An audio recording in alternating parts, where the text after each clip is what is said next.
Assalamualaikum warahmatullahi wabarakatuh. Perkenalkan, nama saya Nadia Nahma, mahasiswa Program Studi Pendidikan Bahasa dan Sastra Indonesia. Nah, pada kesempatan kali ini saya akan menjelaskan tentang salah satu materi yang saya dapatkan dalam kegiatan Profetik Universitas Pekalongan tahun 2026. Nah, untuk materi yang ingin saya jelaskan kali ini adalah materi tentang public speaking dan aktualisasi diri. Baik teman-teman, tentu teman-teman tidak asing lagi ya tentang istilah public speaking.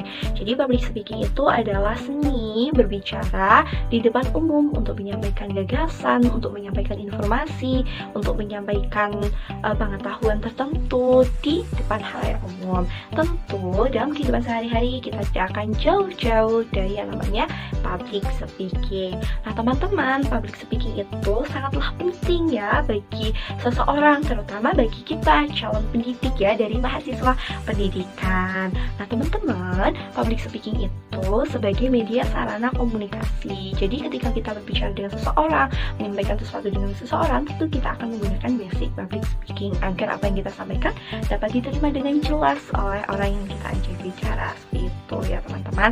Nah teman-teman, public speaking itu biasanya identik dengan kayak, Kak, aku tuh nervous kalau suruh berbicara di depan umum. Nah, perlu teman ketahui bahwa nggak apa-apa kok kalian nervous, karena nervous sama public speaking itu sebenarnya satu paket ya teman-teman. Jadi memang tidak bisa dipisahkan. Nah, apa yang bisa kita lakukan? Kita bisa kendalikan diri kita.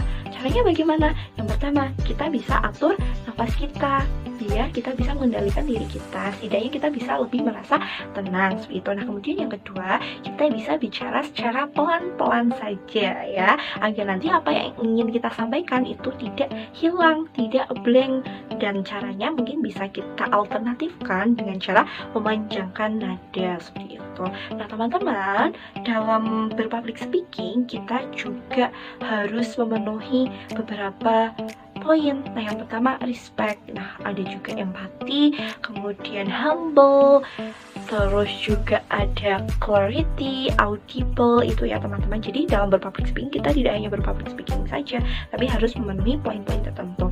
Nah teman-teman, banyak hal baru yang saya dapatkan dari materi yang sudah disampaikan oleh pemateri kita tentang public speaking. Nah terutama dengan basic dia sebagai MC ya, saya juga berbasic MC. Jadi banyak pengetahuan baru yang saya dapatkan, seperti bagaimana sih seharusnya ketika menjadi MC formal, bagaimana seharusnya semi formal dan non formal seperti itu.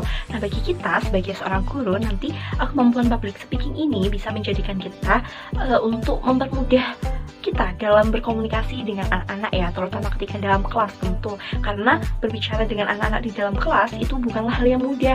Nah untuk itu kita perlu mempelajari public speaking yang bagus agar anak-anak tidak merasa bosan.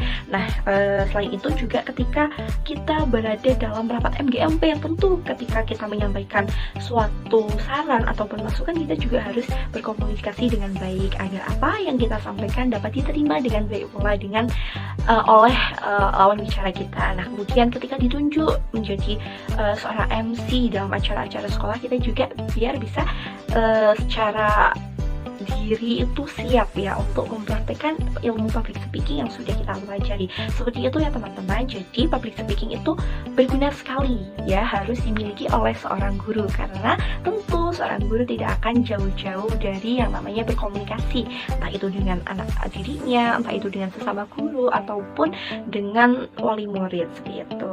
Demikian yang dapat saya sampaikan. Terima kasih, semoga bermanfaat. Sampai berjumpa di lain waktu. Wassalamualaikum warahmatullahi wabarakatuh.